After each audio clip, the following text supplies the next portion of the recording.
You know, the first thing I would say, you know, I'm a big turkey hunter, and I'll liken it to kind of the same approach. I learned how to turkey hunt just like I learned how to ice fish from a guru, somebody that really knew what they're doing. In my case, ice fishing, it was Grandpa. And enjoying success at the outset is really a key to hooking somebody on ice fishing. And success doesn't have to mean slamming fish. It can mean just going out on the ice and having a good time. And going out with somebody that knows what they're doing, it just shaves that learning curve right off. And I don't really advise somebody to just go grab an ice auger and walk out on the water, start drilling holes and catching fish, because just a couple little quick hacks that somebody who knows what they're doing can show you really dramatically saves you time and effort. So find a buddy and hang out with them and have them show you a couple tips and tricks. I had tried it once, like way long time ago, and I put on my like Carhartt and I like struggled to drill a hole, and we each drilled our own hole, and three of us sat for like an hour and a half, and I was like, okay, I'm cold. And that was so that was a poor introduction to ice fishing with somebody who doesn't know what's going on. And then I met Greg Wilczynski, inventor of the Legend Ice Rod, and they're like, no, come with us. We know what's happening. We'll, you know, just fish with us and we'll show you. And we caught hundreds of bluegills. So the difference of fishing with experienced guys is huge. So whether you want to get a guide so you don't have to invest in all the money, or find some buddies who will take you out and show you, but you want to hook up with people who know what they're doing, because there's people who love to do it and don't necessarily know what they're doing. You may have a bad experience and not like it. So if I didn't give it a second chance, because I really almost didn't. I mean, there's not much to convince you to go stand on a frozen lake. Like, you know, it's a lifestyle up here, but not by me. People are like, you do what? You actually go out there? And I'm like, yes, we do. Have fun with it. You know, there's definitely whatever they do, whatever they decide to do in a new guy to the sport, like if they're interested in doing it, remember that this is a fun sport, that the reason we all do it is because we thoroughly enjoy it. And whatever fun means to that individual. Yeah, I mean, there is so much available online right now where you can watch a video on how to do this and how to do that. But I really think the key is to get on the ice with somebody that knows what they're doing. Number one, it's a good safety factor. You want to make sure that you're not doing anything wrong in terms of maybe traveling over an area that has current or things that you wouldn't know. Two, you get out there with somebody that knows what they're doing, that can really help you understand the process and how to think in terms of where the fish are and things like that. But you know, it's just a fun way to fish. It's a great way. You got great clothing, you got great equipment, you can stay warm and comfortable, you can stay mobile, and the fish bite really well in the winter. So it's a fun place, you know, fun time to be on the water. You're seeing it a lot with ice fishing now, this boom in ice fishing. People that may be really new to the sport, you know, can sit on their phone and learn a lot about it.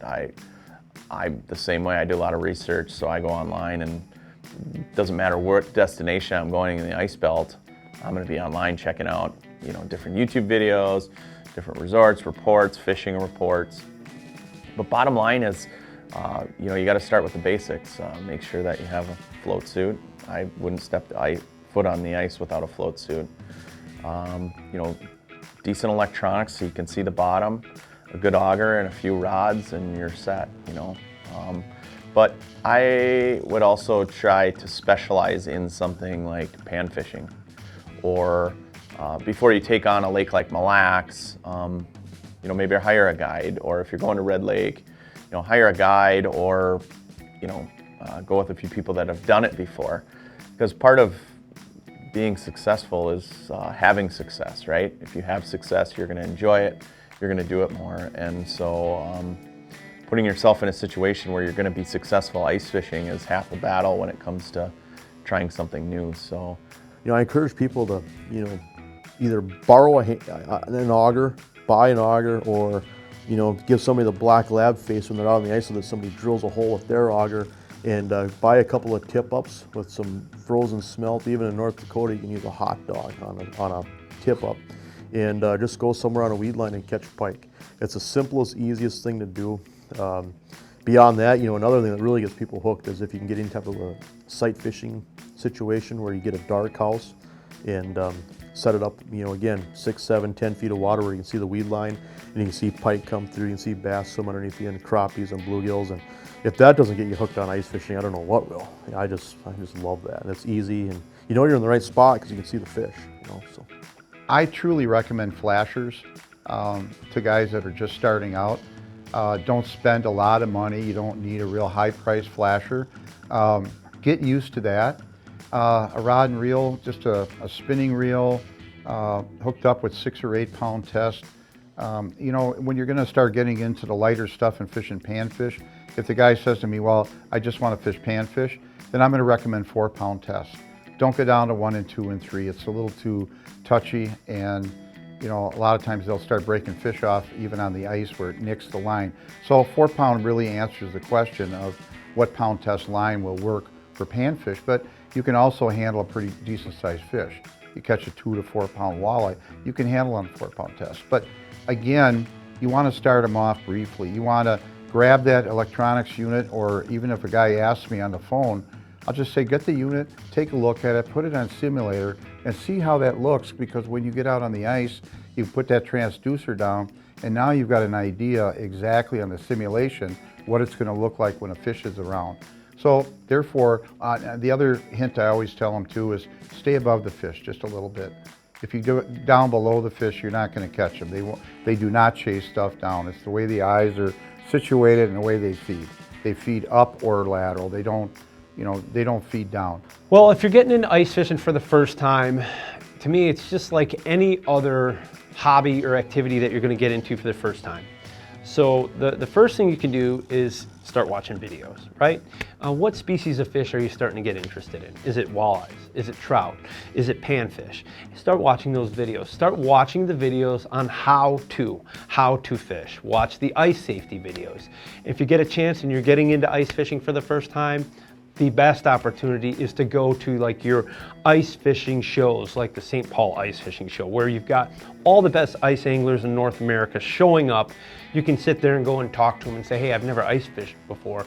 What sort of gear do I need? What sort of jackets do I need? What sort of bibs and pants and socks and spud bar and this and electronics and this and that? So, it starts off by really, if you're getting into the sport, I tell you, watch videos on how to first catch fish, how to ice safety, and then start going to some of the shows where you can talk to the professional anglers or some of the seminars and go up and ask a lot of questions on, hey, I've never been in the sport before, what sort of gear do I need? Just remember, the fish don't change. If you've never ice fished before, but you've open water fished, it's the same thing, except you can't just drive your boat around. You just got to move by drilling holes, and not too much noise. And make sure you have some different colors. Key things are live bait presentations, so you could maybe set up a pro thermal tip-up. Some people love tip-ups. Try it to see if it's your wheelhouse. Maybe you want to use a tip-up, the flag goes up, it's exciting, you race to it, have fun with fishing, or you just want to catch fish, you want to do it with one rod, finesse rod, get a really cool rod, light line. Just remember, the fish have nowhere to go. Go light line and grab the fish at the hole, because lighter line catches more fish.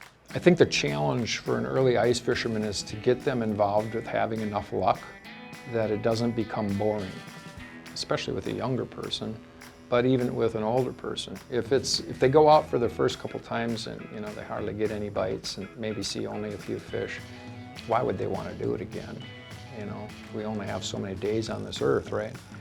But if you go out and you can catch a mess of crappies, and crappies are fun to catch and release, and you can get them, when I say they're visual, especially if they're suspended at all, you'll be able to see the fish peel off as long as someone teaches them the right way to keep your jigs above the school. You'll see those fish peel off and come up, and you can tease them into biting. That sense of accomplishment is easier to achieve, I think, with crappies than almost any other fish. And once that person has experienced that, they're usually hooked, and then naturally quite a few people will go to walleyes and white bass and maybe try some sight fishing, gills, and all the other things that we like to talk about. But It's one of the reasons why I still like crappie fishing almost as much as walleye fishing. It's because there's a lot of action. Well, I think probably if he wants to really get into the sport, he needs to have some kind of sonar. I mean, we just got to that point. It's such a crucial part of putting more fish on the ice. And then, once he gets that piece of it, and he doesn't have to buy the most expensive one. You could buy the cheapest one, and it's going to work for him. Then learning how to use it. I had a question today up when I was getting my ticket to get in here, and there was a guy sitting there that just had bought his first Vexilar, and he was having trouble reading it. And I said, well, the first thing you got to do is you got to get out of the weeds. And he went, yeah, we're fishing shallow. I said, go out in 15, 20 feet of water, and there's going to be a bunch of little perch by the water, but figure out which is your hook and which is the fruit and get them to chase it. And then you got a chance of going in the weeds and using it. But to go in the weeds to start with, it's just not going to work well for you. Another thing that a newcomer needs to do, even I like to say this too, when we have a single mom is taking their children out for an outing, is get there, an hour before the sun goes down and fish till the sun goes down. Don't go at noon and be cold and leave about the time the sun goes down. But they got to be warm yet. So, get them out there at that prime time. And then you can just go by the fish houses. You can go to the end of the plowed road then and have some success. If you're new to ice fishing, the best thing you can have is friends. Because friends will help guide you the way. We need a mentor in everything that we do, whether it's fishing or whatever you happen to pursue. So I think that that helps out a lot. And go after, the first thing that we want to go after is numbers of fish. So be very choosy and do a lot of research online of where you go and how you fish, and try to pick places that are overabundant with fish. Now, whether you chase panfish or walleyes, it really doesn't matter, as long as you go somewhere that you're going to get rewarded for your efforts. The other thing, from a technology standpoint, I know the one thing that really made a big difference in my career as an ice fisherman was the first time I ever used an underwater camera. Now, I don't pitch underwater cameras, but I do pitch what you learn from underwater cameras. And if you can get your jig down in front of a camera and there's a fish there, and you see how that fish relates to every little movement that you make, that will save you years of advice. Just getting into ice fishing, I think first of all, make sure you got a good depth finder. I think that's what's making ice fishing so much more fun now, is that it's kind of like a video game all day. It's not like you're just sitting on a bucket and just hoping a fish comes by. You're actually getting to see fish come in, how they react to your strokes, if there's even fish coming in. So obviously a good depth finder. I'm a big proponent of the new using an LCD fish finder out there. Not that a flasher doesn't show you all the fish, it's just drawing a picture on the screen is so much more easy to interpret now. How fast did that fish come in? How slow did he come in? Might make me do different things. So obviously a really good fish finder. And then secondly, be comfortable out there. Ice fishing, I think the reason that we've got such a boom going on now is the equipment's getting, between the suits and the thermal shacks and all of everything's getting so much nicer that it's actually comfortable being out there. Even driving out there, heated handlebars and all, you get out there and everything is comfortable.